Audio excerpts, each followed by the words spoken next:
Live from the Bayside Bunker.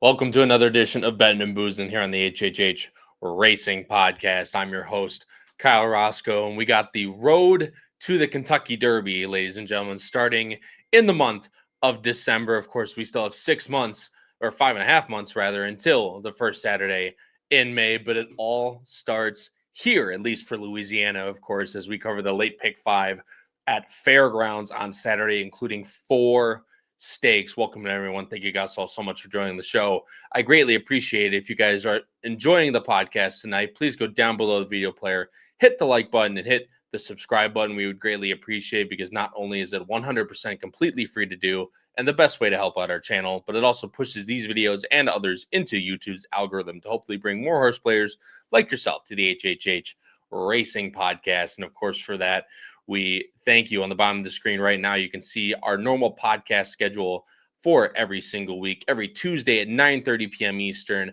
you have Pacific Horseplayers with Ryan, Noah, and Jackson. Of course, you have every single Wednesday night here at 8 p.m. Eastern with Bettin and Boozin, myself, Andrew, and Patrick. And of course, Thursday night at 8 p.m. Eastern, you have Howard, Paul, and Pete with Picks and Ponies. They're covering a very nice card at Gulfstream Park this Saturday for Pegasus Preview Day. The Grade 3 Holland's Holiday is that day. It's a fantastic day of racing. I will be out there as well, so excited to see some good racing down in South Florida as we really start kicking off the championship meet down in Hollywood. But guys, like I said, Pacific Horseplayers last night. And of course, at 7 p.m. Eastern every single Wednesday, you have our show, The Leaderboard, brought to you by our good friends over at TwinSpires, who also sponsor this podcast. If you guys go and watch The Leaderboard, they actually just wrapped up about 15 minutes ago. It's a show, whether you're new to contest play or a seasoned veteran, this is a fantastic show to watch. It talks the live money contests over on TwinSpires.com, talking about their contest play strategies, exactly what the winner of last week's contest did to win, talking about their strategy, and of course the strategy for the upcoming contests, that being the synthetic betting championships and this card at Fairgrounds. So if you guys are interested in those TwinSpires contests this Saturday, you're in the right place to hopefully get some good opinions for that day. But of course, thank you so much to our friends over at TwinSpires for sponsoring this podcast. But guys, we will get right into the handicapping as soon as we go through our little bit of peripherals. Of course, you can listen to every single episode posted here on the HHH Racing Podcast YouTube channel in audio form, Apple Podcasts, Spotify, and Anchors, where you can find those. Please go rate, review, and subscribe over there if you're more of an audio listener. TikTok and Instagram, short form content at Bettin and Boozin Podcast. We'll be posting a bunch of stuff from Gulfstream Park this Saturday. So if you guys are interested in any of that, please go follow us on TikTok and Instagram at Bettin and Boozin Podcast. Team HHH, guys, is now live. It's our yearly subscription versus getting the power picks to you every single month, or every single weekend, and having to pay for those every single month. But what else is included in that, you might ask?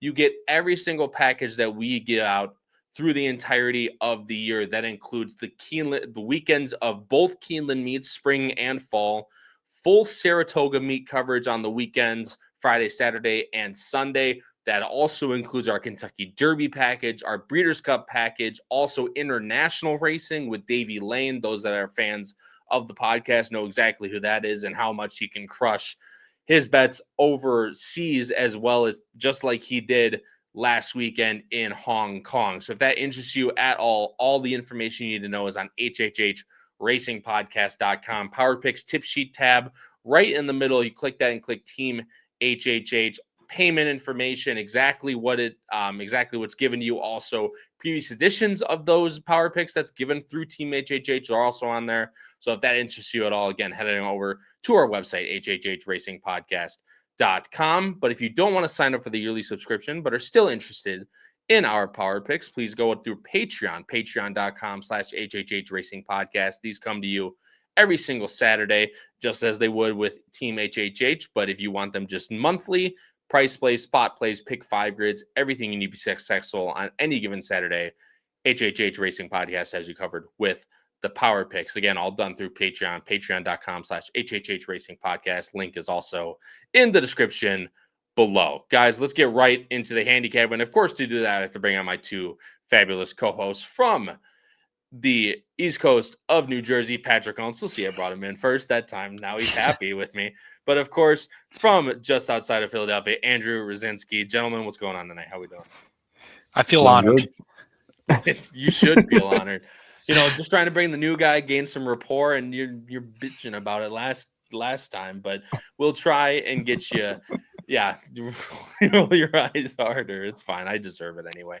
But guys, we have a great card to cover here, and it all starts in race number 8. Again, 8 through 12 is the late pick 5 at Fairgrounds, and the 4 stakes actually start off the late pick 5. And again, guys, if you guys are new here or find yourself coming back and you have not commented in the live chat before, it's all done on the bottom right-hand side of the screen, both on YouTube and on our X channels. Again, bottom right-hand side of the screen, please comment if you have any opinions, questions, comments.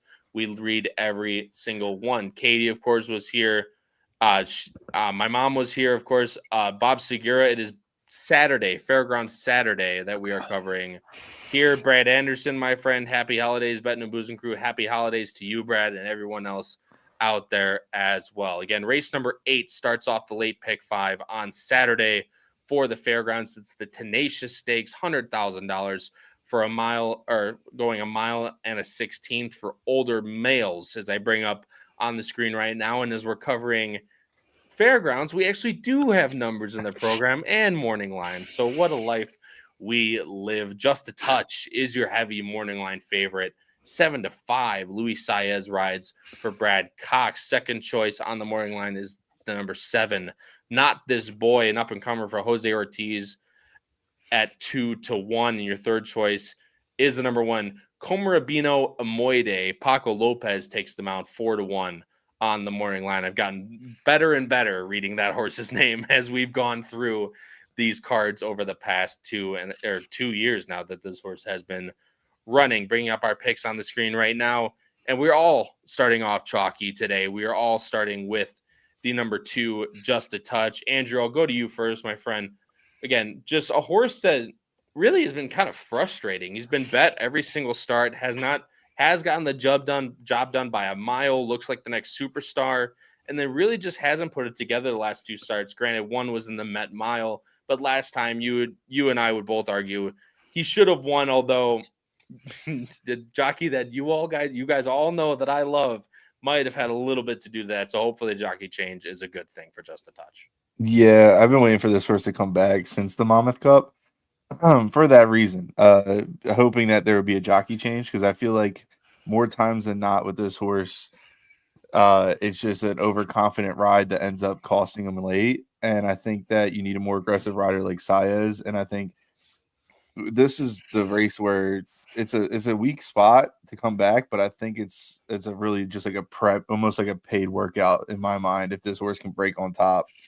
I don't really see much going with it that can stay with it. So if I'm playing the pick 5, this horse is probably a single for me. Yeah, Pat, they have the number 1, Comarabino Amoide, out in front. I would, with the addition of Saez is any indication, who we talk about many at length, that he is a very, very aggressive rider, I would love for him to just send the lead, not mess around, and just have everyone come catch him down the stretch. Yeah, and I think that benefits Just a Touch. That Comarabino Amoide does, draw the rail. So that's tough. But I can't believe Just a Touch has not won a stakes race yet. I mean, this is just, listen, I get it, been put on the sidelines, had some injuries.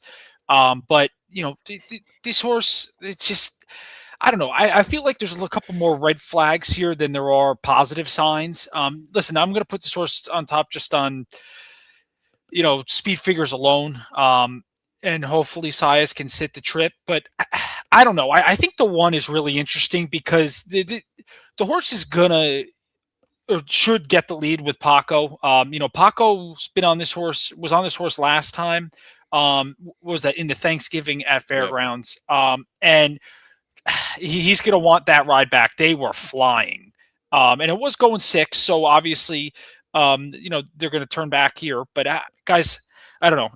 I think we're going to have. I have a feeling it's going to be these 1-2, pretty much the whole way.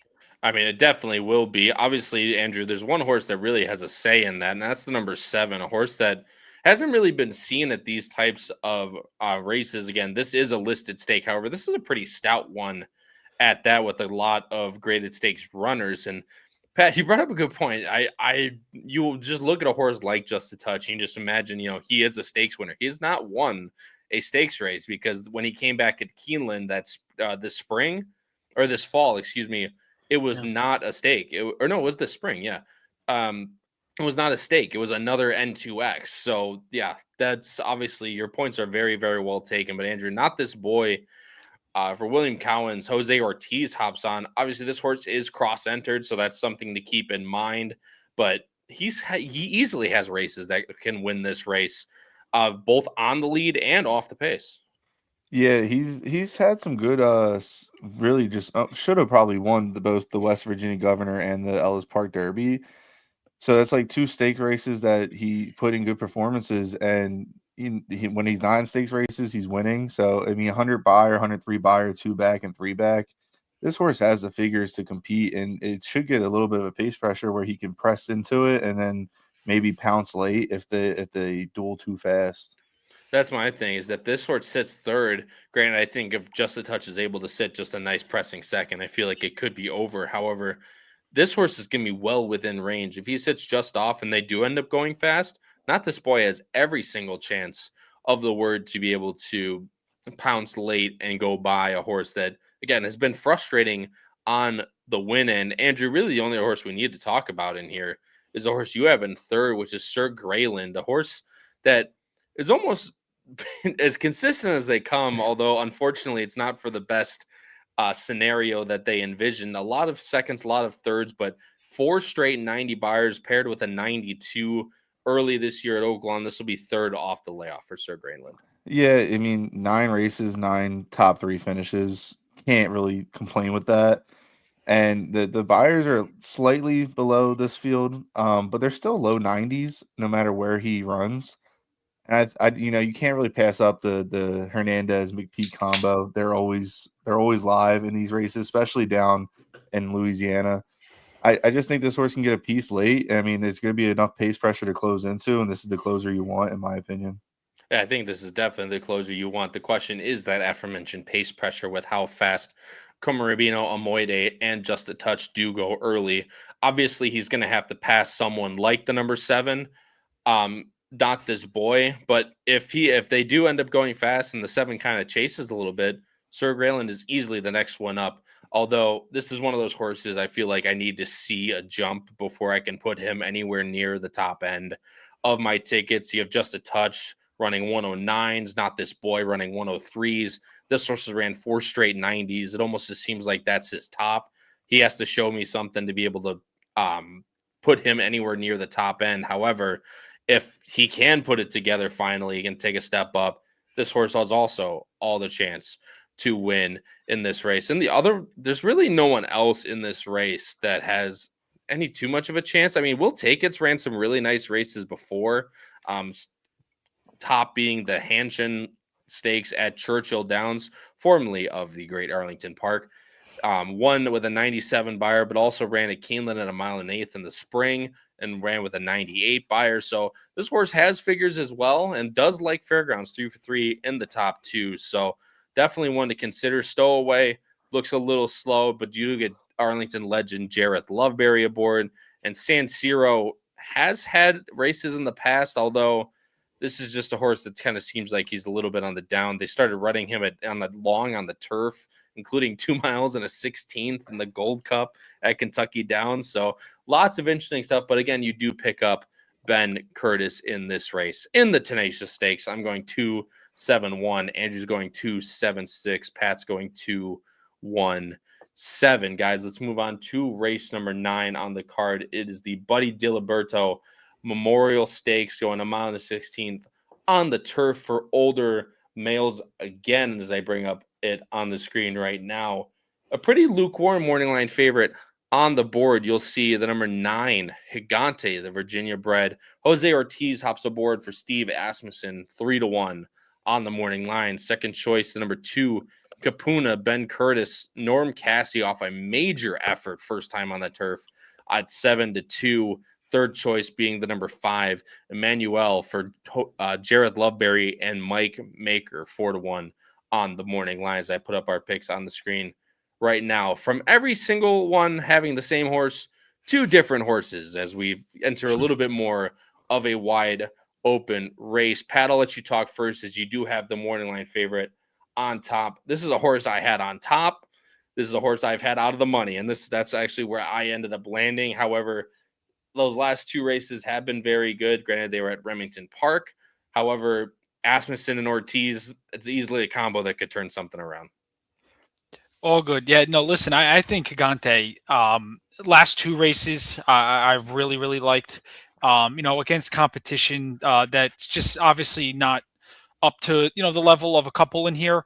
But I think this is the level, he wants to be at. And I don't know, visually watching those races, he's been going all different distances. He's very tactical, able to, create his own trip. At 5 years old, it's just been ultra consistent. So I'm not concerned about, the mixed bag of, distances that he's been going, guys. But I'm just really hoping this horse, can outside draw, can kind of see, Jose can kind of see, where to navigate and put this horse anywhere because he has won from pretty much anywhere. More times than not comes from out of it. But listen, his numbers fit right in here, and the times of the races that he's been running at this distance have been pretty quick and quicker than most in here. And that's kind of why, and I want you guys, especially Andrew, to talk about the 2 a little bit. It's a fascinating race from the standpoint of if the 2 runs back to that number, first on the turf for Norm. I mean, we're all running for second with our choices, right? Yeah, I think that the 2 might actually just like to be on the turf. Yeah. I think that they've tried it with other trainers and whatnot, but never got to really establish a name on the turf. So they just kept it going on the dirt, which, as he's proven himself on the dirt over the years. That last race was impressive, though. Up the rail, got there at the wire. I think the horse wants a little longer, gets that little extra 16th this time out. You got one of the best turf jockeys in the country on with Ben Curtis on this horse, in my opinion. And you can't pass up Norm Cassie either. So there's a reason why this horse was on turf last time. The horse proved it at 15-1. You're not going to get 15-1 on Saturday, but I still think this horse is, if that performance can be duplicated, everybody's running for second. That was just so out of left field. Obviously, Norm Cassie claims this horse for 100, has the plan right to go to the turf at 175, wins with a very convincing effort. Now you come here to Fairgrounds, all the confidence in the world on this horse. This is just, I feel this is one of those quintessential angles where I could get stuffed in a locker, but I just have to see that again. That was just, I don't know where that came from, especially for a horse that really has no turf breeding at all. Hanalei Haley was not a turf horse by any means. Only 2 runners on the turf, and Gigante being Gigante being both of them. Excuse me. The Grand Dam had 1 race on the turf. I mean, Turkish Tryst was a turf runner and a very nice turf runner at that, but that's behind. And Hardspun's a decent turf sire, winning 13% of turf routes, but just no turf breeding, on the dam side.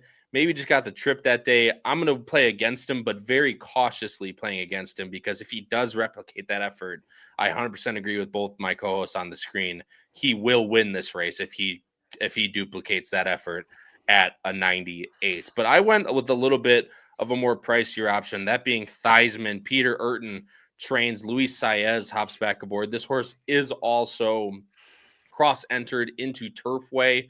It's the Prairie Bayou Stakes, I believe, on Sunday that he is cross-entered into, which was originally carded for last Saturday. Of course, then Turfway got snowed out. So very interesting. They redrew technically, but they didn't redraw. It was just they basically just picked up the card and moved it to Sunday. So that's interesting that this horse shows up in here rather than also at Turfway. So it'll be interesting to see where this horse goes. But if he, that's very base. My man, Matt McJunkin in the chat, graciously appreciate you watching, my man. I did basically steal your thunder, Matt, because I listened to what you said on the leaderboard. This horse has been completely different on the turf. This is a horse that actually we liked last time.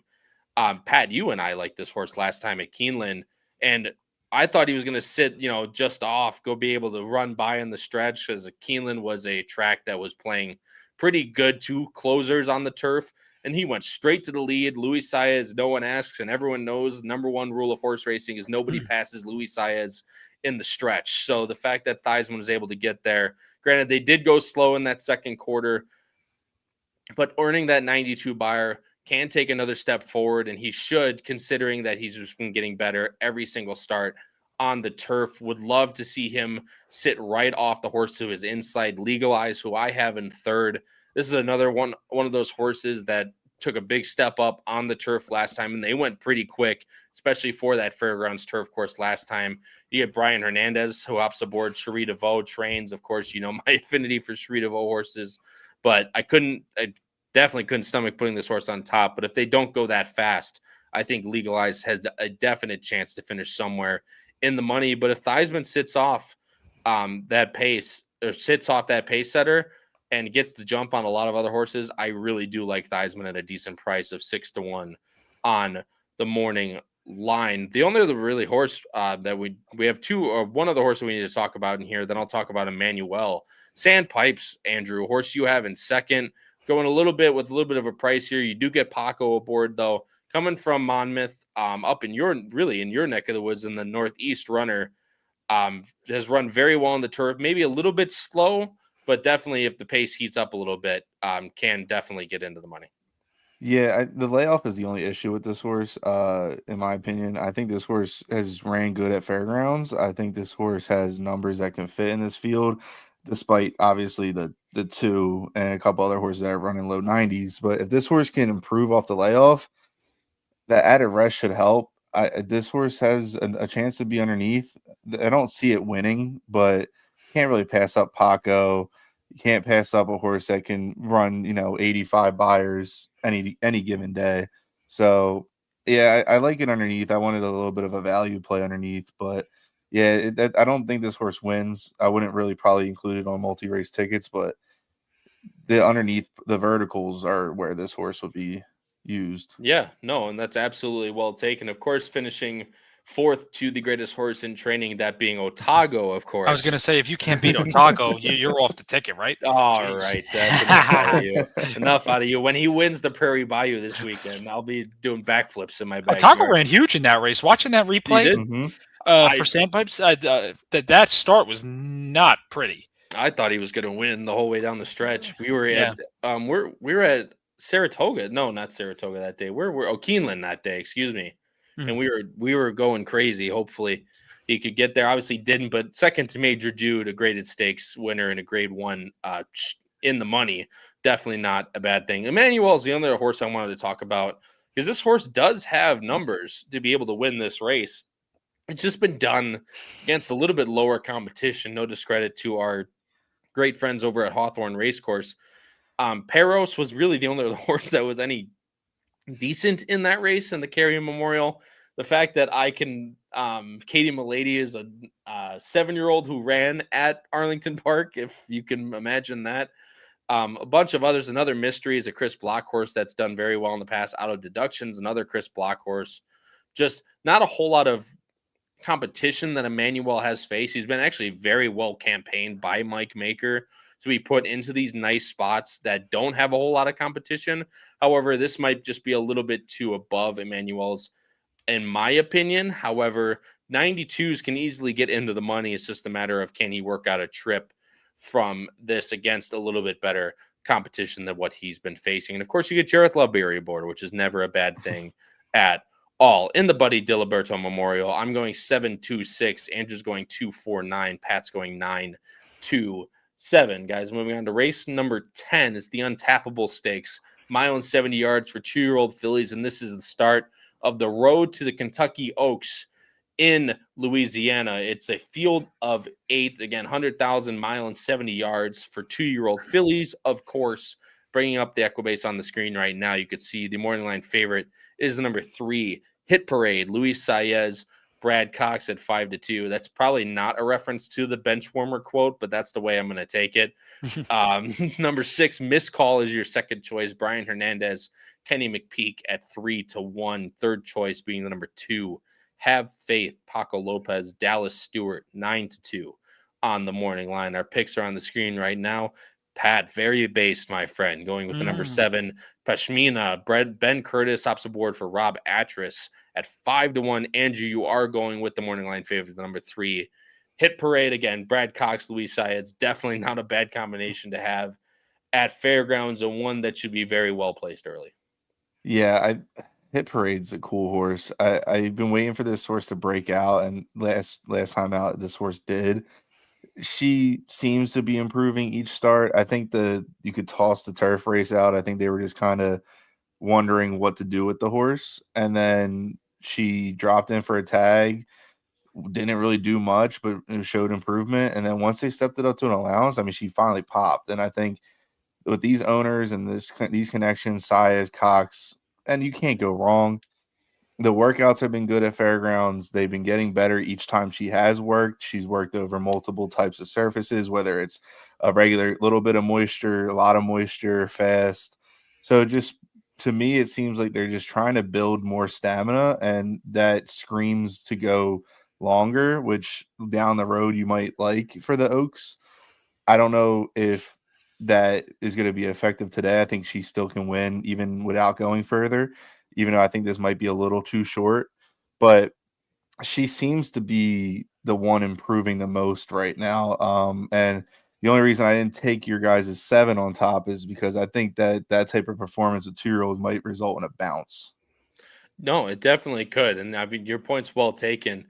This is one of those weird ones, Pat, that one, I definitely think you need to include off that last race, but this is one of those weird ones that, Brad Cox has his strings, right? Like number 1 string is up at Saratoga, number 2 strings in Kentucky, third string is in Indiana, and where this horse has been campaigned the entire summer. However, ran in a maiden 50 at Churchill, got put into an N1X starter allowance, won very nicely with an 81. Now Brad Cox obviously has a lot of confidence in this horse to throw him now on the road to Kentucky Oaks. So again, from one way to another, this horse could just be a diamond in the rough, if you will. Yeah, it could have fooled Brad, right? I mean, on debut, doesn't run well on the turf as well, yeah. And then, puts him in the maiden 50 spot and wins, and Brad's like, oh wow, well let me get this horse back on some sort of trail and in some decent races. And then I think the other thing, Kyle, I don't know about you, it did beat Miss Call. Some decent horses in there. That's a big buyer. It's that's a huge difference. And I'm just, you look through the next races, right, and you don't see the massive improvement. So that's kind of my knock there. But the reason I really want to bet Pashmina in here is just, I thought on debut she really needed that. She scratched in off the A list. Obviously drew wide that day, the farthest post. She's just plain and simply, more bred for the dirt more, and just looked like a true dirt horse in that race, and was just much the best. Cleared on with it in the stretch and kept going, which I really like to see. This horse wasn't tiring at all. Listen, I think it's all systems go for her on Saturday, and I'm really interested to see the second performance on the dirt. Number 1 reason why I have this horse, Pat, on top, Pat, is the trip. That's basically the sole reason why I have this horse on top. I pulled up the time form before. No speed. You don't see that very often on time form, but they're really not wrong in that regard. Love Your Neighbor, who they have projected in second off the lead, has never been near the lead in her first couple starts, or length and a half at most in front of the lead, although that has been sprinting, going to the mile and 70, should be forwardly placed. And the only other horse they had up there was the number 4, in the Hurricane Kate for Jonathan Wong, who ran a 32 claimer at Delta Downs and ran last time in the My Trusty at 70-1. Granted, it didn't finish really that bad for the 70-1, but a 47 buyer. This horse is also entered at Delta Downs on the 22nd, that being Monday. So it'd be interesting to see. I wouldn't be surprised at all if Hurricane Gate does scratch and goes to Delta Downs, where this horse has been campaigned and worked out the entirety of the time. Obviously, that's also in Louisiana, so it can go either way, but this horse does seem very slow. And if that's the case, Pashmina could just sit a really, really nice trip. Obviously, so could the 3. Hit Parade's also been in the mix. She might sit a nice pocket trip and completely trip out herself. But again, Pat, I am with you. That's kind of I need to see that again. Also, because not only because of the big buyer, but also because of how all the other horses came back in that race. Miss Call came back to run a 6-7 up in out of Churchill, running a mile and 16th.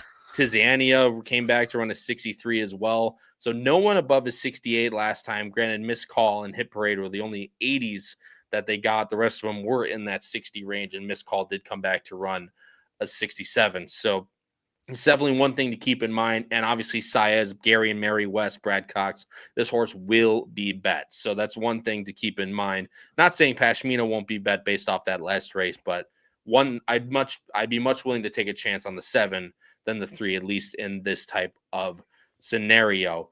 I have Actus in 3rd. This is one Tom Amos, Jose Ortiz hops aboard, which is really the only reason. It's kind of an Jose pick I trust. Ran really well in that aforementioned My Trusty, did do it with a fast pace, but has shown the ability to sit somewhere in that mid pack, maybe even closer to the lead. And if that's the case, I do like her chances to at least finish in the money. I have her in 3rd. I think that's well and truly about where she can finish, as she is a little bit light on buyers, but with these 2-year-old fillies, they can easily take a step up whenever they show. Pat, the number 6, Miss Call, a horse that we've mentioned many times before or many times already, came back to run a 67, is also cross-entered at Remington Park, so keep an eye on the scratches and changes for Saturday. But if this horse runs back to the 80, this horse has all the chance in the world. However, really hasn't run anything around that 80 in the other 4 starts. Yeah, she did have a little bit of an excuse early on in that race. She was definitely well out of it due to a tough start. But yeah, I just, it kind of goes with my opinion on the 3, right? Because they did run 2 back. That I kind of have to just see it again with this horse. And she does need to drastically improve, because the field she faced last out, is a little bit weaker than this field.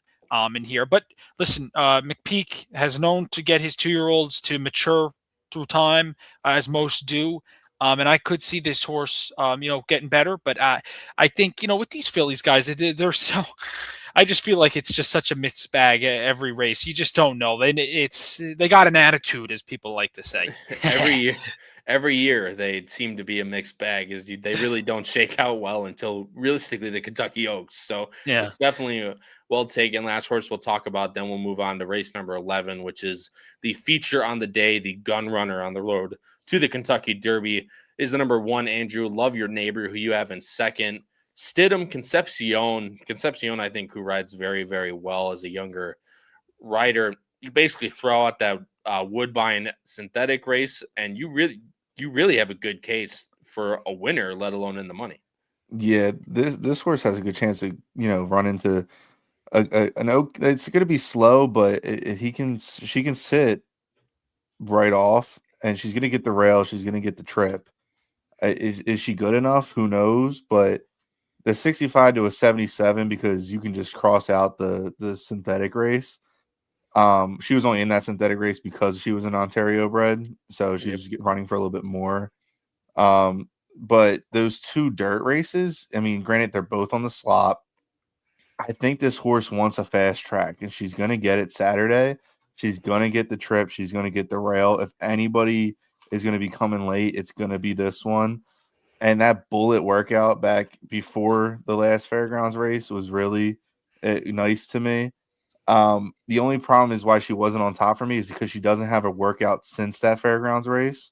So that's kind of a red flag, but she seems to be improving, and it could be her day on Saturday. Yeah, I mean that's really the only thing is the quick turnaround, right? Love Your Neighbors Yeah. coming back in just over 2 weeks. Obviously ran super well, and Stidham doesn't put his horses in where he doesn't think they can't win. So Love Your Neighbors definitely one to keep in mind, at least for an underneath play Saturday at Fairgrounds.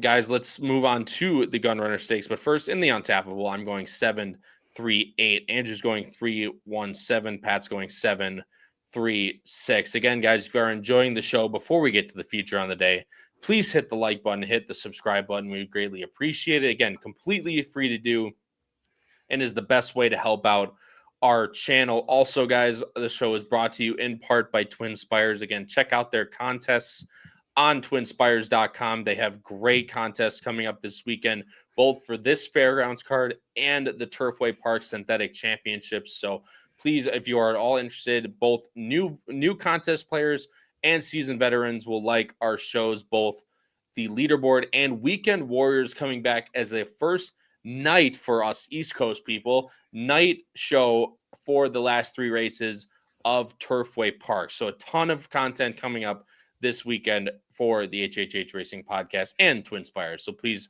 again, subscribe if that interests you and so you don't miss any podcasts coming up in the future. Guys, race 11 is the feature on the card. It is the Gun Runner Stakes. It's a field of 8, $100,000 going a mile and a 16th, of course, for 2-year-olds, the morning line favorite being the number 3, Liberty National, Brian Hernandez, Kenny McPeak, 7-2 on the morning line. And the second / third / fourth choices are all shared at 9-2. The number 1, Mesquite, the number 2, Chip Honcho, and the number 7, Very Connected. As I bring up our picks on the screen, very, very based, Pat, my friend. Going with the number 1, Mesquite. Andrew, you are going with the number 3, Liberty National. Again, chalking out. However, again, you're getting these lukewarm favorites. No matter who you like in this race, you are going to get some sort of a price. But you are up first, my friend. You get to tell us why we're wrong and why you're going to be right with the number 3, Liberty National.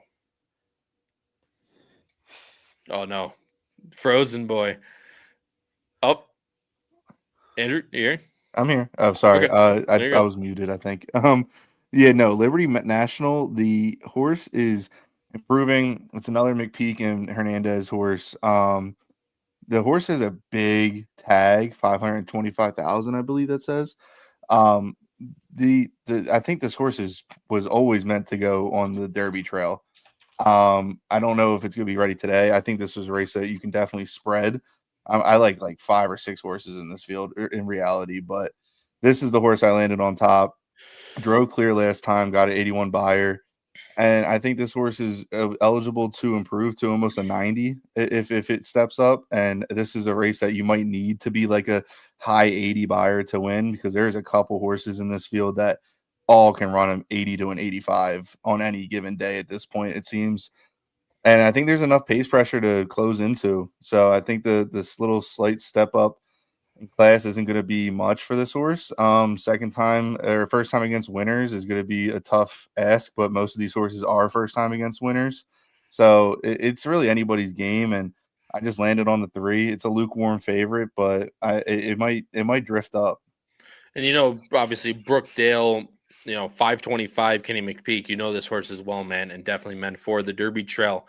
The other thing I liked about this horse, although I don't have him in my top 3, Pat, was the blue figures last time. Obviously, blue coated means slow pace. 24, 48, and 2, 112 and 4 on a track that's already notoriously hard to, deep close on, with Liberty National getting up with that type, or getting up very, very well with that type of pace. This horse could be, waiting in the weeds for just a nice pace to close into. Yeah, very well could be. This Andrew hit on it. This race, most of these horses, or the ones that most of us have in our top 3 here, are coming out of races that obviously they won in pretty nice fashion, visually impressive fashion. I thought that was the case with Liberty National. No knock at all. Just kind of pounced on a pace that wasn't the quickest, like you said, Kyle, but visually watching it, it was nice. So I don't know. I feel like, with Mesquite, we're going to be able to, at least from what I watched of the replays and the kind of the form that this horse is in, on debut, that education, just Jose took back on that horse and just let others go. And it was just kind of like, wow, this is just like, is this like a schooling? Like, are they just want to see if this horse knows how to run straight and do a left-hand turn? Like, it was bizarre. And then, last out in the stretch, this horse was like first time ever doing it, just very green, but was able to just kick on with it and keep going and got past the wire and just kept running. Right, Kyle? So I don't know, but this horse, I think we have, at least Cherie does in the connections have an idea where they're trying to get this horse because a lot of talent. I love this horse. Not only for the sole fact, obviously Keeneland, you said it best, Pat. I mean, I don't even have to repeat what you said, considering this was the complete, just looked like just trying to get one into the horse, trying to get him to see, this is what the racetrack is. Okay. That we run left, we go in the stretch. Last time came back again on a track that really has not been kind to favorites. And I mean, to closers. And I know they went fast, but this horse was all the goods last time. You said it, Pat, green as well, but closing with each and every stride on the leaders and beating Liberty Valence Carson Street, who came back to win, granted off the turf maiden race by 11 1/4. But the other thing that I like, Pat, is this horse was immediately meant for this race right off that win at Churchill. See, worked at Keeneland November 1st, ran that race in November 7th. Cherie gave him a little bit time off and immediately down to Fairgrounds. Obviously, with a lot of Cherie's horses, they did do that, but I just like the trainer intent behind this. Again, and Fairgrounds is one of those tracks that we saw, Catching Freedom 2 years ago, that this track is very suited to this type of runner, long distance, very, very long stretch, has every right for Mesquite to get home. Tarasi was a nice, has a couple nice runners. Mimi's Grace was one going 6 furlongs, and Candy Lover, if you go back in her PPs, was not bad either. And obviously Union Rags is very well suited to this marathon distance, or not marathon yet, but going longer. Dirt routes 14%, marathon 11%. So obviously they're aiming for one thing and one thing only, but I really, really do like Mesquite on Saturday. There's a couple others in here, though, that I could easily take that crown. Obviously, the other McPeak, Andrew, you're going McPeak here, and Hernandez for that matter. Very connected, the number 7 in second. This is one of the only horses in this race that isn't going from maiden to this stakes race, has 2 runs against winners in both the Street Sense and the Kentucky Jockey Club. Only can help him in a spot like this. Yeah, this is one that it like I said, I could really make a case for every horse in this field. This one is just coming out of tougher races and dropping to a level that I think it can win at, and it showed that the last 2 times that this horse has ability to run. I mean, this horse is rallying in grade 3s and grade 2s. Now is dropping into just a regular stake. I think this is a good way to get onto the path of the Derby via Louisiana for this horse. And I just like everything about it when it comes to the way it can run into a pace. And with these 2-year-olds, I mean, every race is going to be a strong pace. A lot of these horses are stretching out for the first time, or running second time over a 2-turn. This horse has the experience and has the ability to make a little bit of noise. I mean, it probably will be 5 to 6 to 1 at lowest odds, in my opinion. Why not use it? I do agree. Obviously, wide open race. Pat, you have the number 8, Mr. Punch, for Brad Cox. One horse that basically ran in Kentucky Downs on the turf. You could argue it's basically just for the money at that point. But Mr. Punch last time, granted, I know it was a maiden claimer, but $100,000 claimer at that. And Churchill blew the doors off that field. And if you imagine that he could get a similar trip on on Saturday, easily, again, we say this a lot about these horses in this field, but can easily vie for a chance to win. Yeah, for sure. I think Mr. Punch drawing the outside and just watching that race. It's just another one. Feel like needed a race and it was able to step through. I think those three works at pace and have really been moving this horse forward. So I don't see why this horse isn't without a shot in here. Cox is pretty good at doing this too. His numbers are pretty nice. Stepping into stakes competition off the maiden win. So I'm definitely going to give this horse a look. I'm going to play this horse with the one in Exactus. I do like that play a lot. Chip Honcho, Andrew, a horse you have in second. All right, you have in third. I have in second. Asmussen, Paco Lopez rides. This is one that I didn't show the time form for this race yet, but there's not. It says favoring front runners, but again, Andrew, you mentioned a lot of horses stretching out for the first time, so we're not 100% sure on what that pace scenario could be. But this horse gets up to the lead.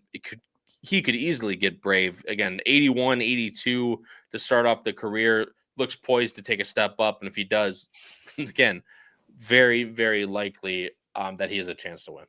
Yeah, I think this horse is going to be loose on the lead. But the only thing is, I don't like how they are adding blinkers.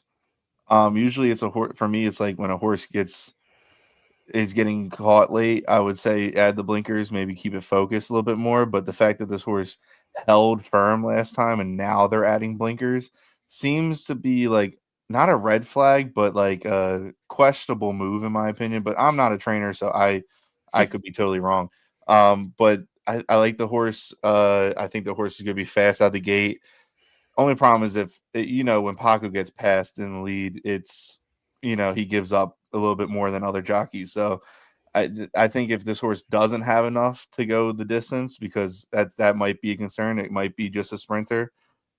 The horse could be beat. I think with that early time form figure though, this horse is going to get bet down, especially with Paco and Asmussen as the connections. But yeah, other than that, if this horse can get on top, break on top, it might be his race to lose.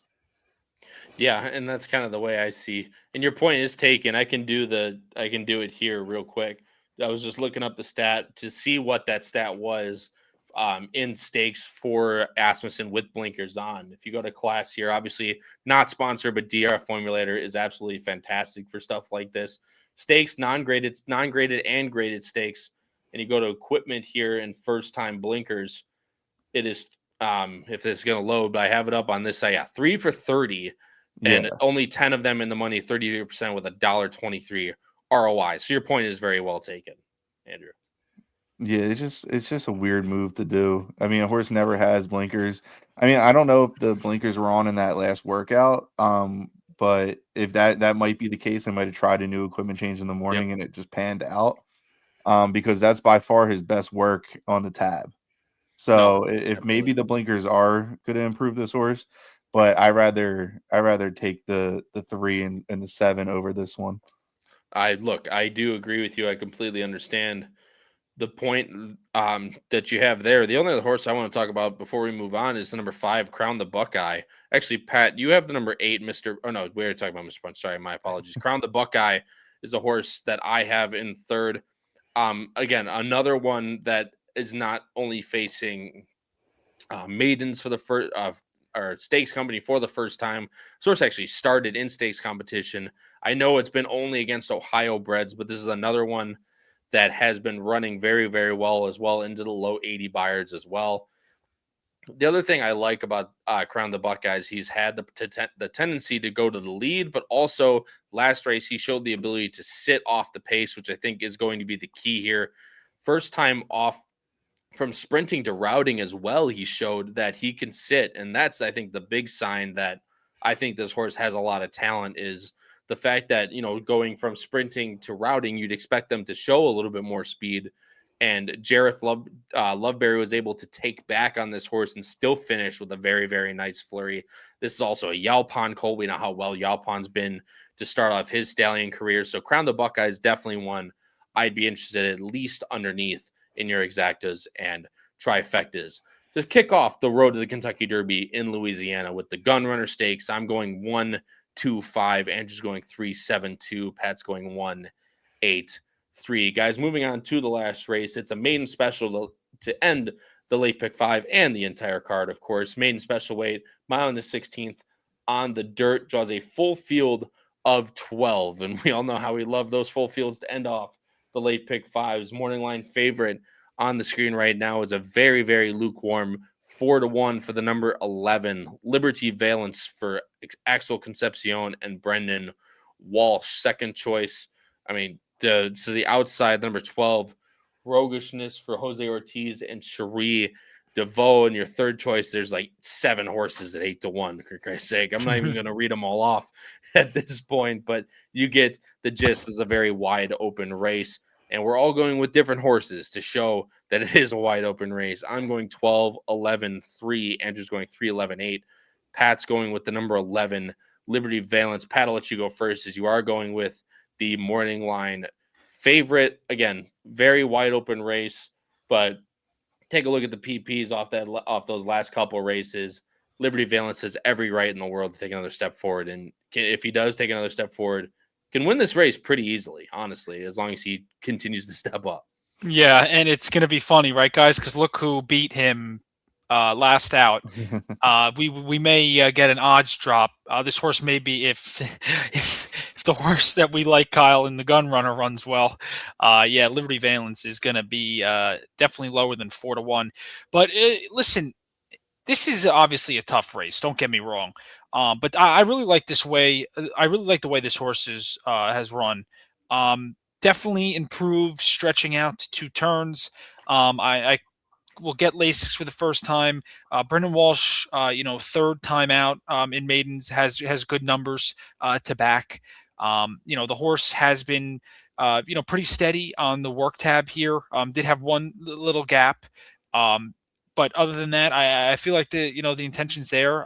This horse has just been kind of going about his business now. Outside draw, has done it before, has had to do it in both starts. Yep. I just think there's others in here that are not up to what Mesquite was, and if this horse can just step up one more time, I don't see why this horse can't be in the winner's circle. But the odds are definitely not going to be 4-1. I'll be honest. I've been a bit of a chalk eating weasel on this card. I mean, hey, your words, not mine. But Andrew, you're talking about this horse, and this horse gets first time Lasix, second time at the route. I mean, everything points to go to this horse as long as he continues to improve. Yeah, this horse should really probably be a winner already. That last race was impressive, and I like I said, I also like Mesquite in the Gun Runner as well as one of those horses I think could win. I do like Lasix first time though with this horse. I think that it definitely is going to hopefully possibly give this horse the next step forward. But yeah, if Mesquite wins the Gun Runner, I mean, this horse is going to be 2-1. Yeah. But that same thing goes for my top pick with the 3. Like if Chip Honcho runs back and wins, this horse ran second in that race. I mean, there's a lot of horses in this field that have faced horses that are going to be in the stakes race in the Gun Runner. So this field is wide open.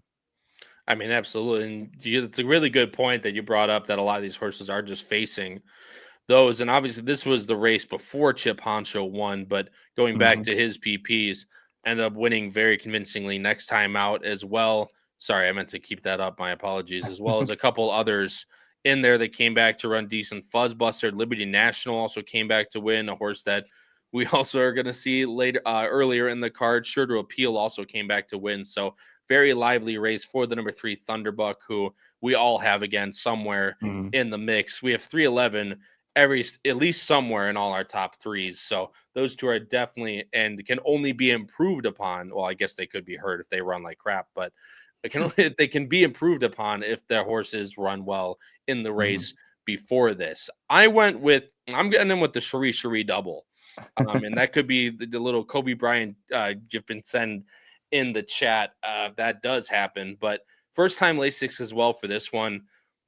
I has not run as well as the 11, which is definitely one thing to keep in mind, or the 3 maybe for that matter, but has run very well in his last 2. And Churchill is one of those tracks with the long stretch, very similar to Fairgrounds. I think it can only help. Again, you get first-time Lasix, and the Dam Daisy has a lot of nice runners. Botanical, if you remember, that horse was a very nice runner. Granted, on the synthetic for Brad and Ellen J. Foxwoods, and then Dive Bomber, who started off really well meant for Brad Cox, got switched over to Brian Lynch, claimed off of Brian Lynch, and then hasn't lost a race in the Aaron Shorter barns. So it's definitely one thing to keep in mind, that the Dam has produced some really nice horses, and if Roguishness can put it together from the outside post, again, the outside post doesn't mean too much to me, considering that those horses going to want to drop back into the middle.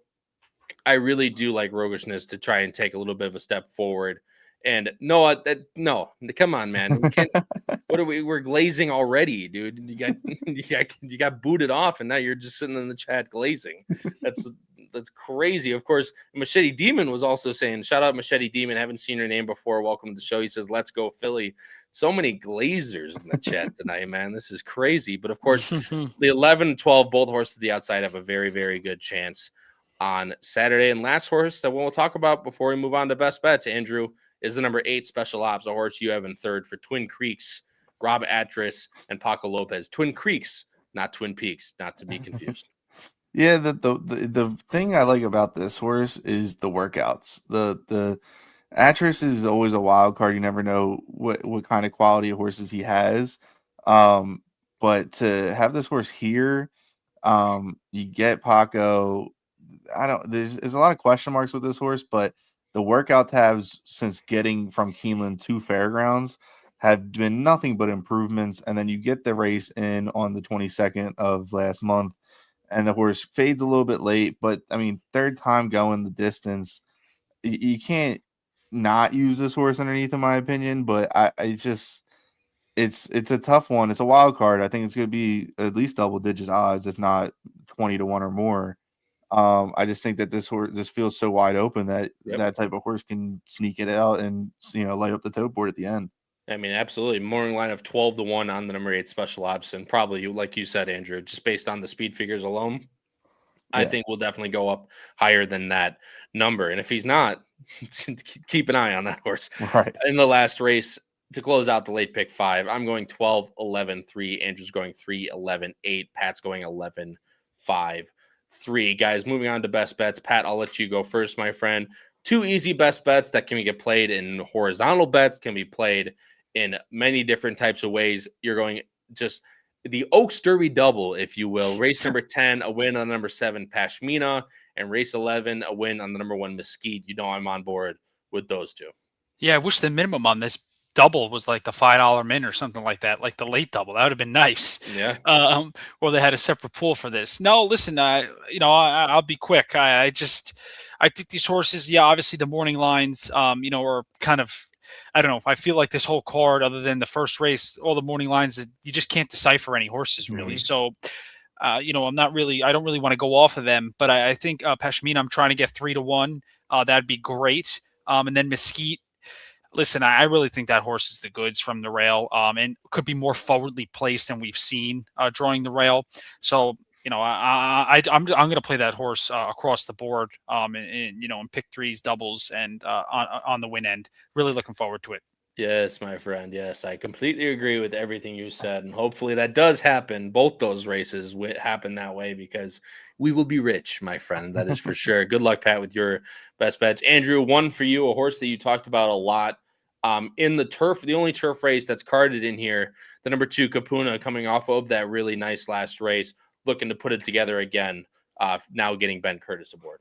Yeah, if you're playing the late pick 5, I think in my opinion, you can go 2-2 in the first 2 races, like single. And this horse, if this horse can duplicate that last time out performance, this horse is going to be clear by multiple lengths.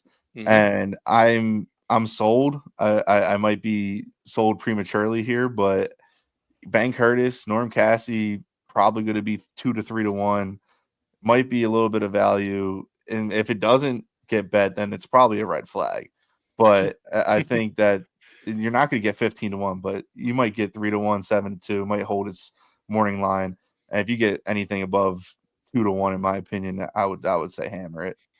Like I said, there's one thing we like to do around here, and it's crush our biggest opinions. So you get to 5-2-1. We call that the irresponsible wager of the week around here, my friends. So hopefully the IWW for you can come in. But for me, I hope it doesn't, my friend. In race number 9, I'm going with a win on the number 7, Theismann. In race 11, a win on the number 1, Mesquite. Just, again, as Pat said it, there's so many morning lines. Granted, we'll see how the tote board shakes out on Saturday, but there's so much value to be had, even if you do end up liking the favorite.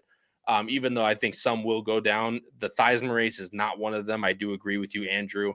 6-1, you get morning line on Theismann. If you get 9-2, 5-1, I'll gladly take that on a race that might just not have a whole lot of pace. And if Theismann can sit right off a Legalize, I think that's really good. Theismann has the second highest time form number, and Capuna has the highest off that last one. However, it's one of those time form numbers that it has the letter denoting it, saying this was much faster than any other race on the card. So it might be a fraudulent number. And Theismann doesn't have any of that, has been steadily increasing both buyers and time forms every single time he's ran on the turf. So very, very interested, especially with what looks like a soft trip on paper at a nice price of 9-2 or 5-1. And a race on the race 11, win on the number 1, Mesquite. I also think this horse is really much the goods. And Pat, I said I echo everything you said. If this horse sits somewhere in 6th or 7th, 6-7, if you will, that's my second 6-7 joke. One more, and the kid's gonna come out through my wall like Beetlejuice. But I really do think, and if he sits closer, look out, this horse flying down the stretch, almost catching freedom-esque to win not the Louisiana Derby, but to win the Gun Runner on Saturday. Everyone, thank you guys all so much for joining. I greatly appreciate it. Boys, thanks so much for joining me. As always, as we couldn't do this without you guys, and we couldn't do this without you, the viewer out there. So again, thank you guys all so much for watching. Greatly appreciate it. Noah, love me some IWWs, and we get the irresponsible wager of the week every single time here on Bettin and Boozin, but this is going to be the one. Mac McJunkin loves Theismann. Love to hear that. And Howard said to you, like I said, if touch loses, I'll be shocked and disappointed. One of the worst rides I've ever seen last time on him, which was already echoed by my man Andrew on the bottom of the screen earlier. But again, thank you to everyone out there for watching. We greatly appreciate it. Again, if you enjoyed the podcast tonight, hit the like button, hit the subscribe button. We would greatly appreciate it. For my co-hosts, Patrick Kunsel and Andrew Rosinski, this has been your host, Kyle Roscoe, in episode 159 of Bettin and Boozin here on the HHH Racing Podcast, covering the start of the road to the Kentucky Derby down in Louisiana with Saturday's 1220s Late Pick 5. And until next time, everybody, crush those bets, win those photos, and stay safe, everyone. We'll see you in the next one. Have a good night.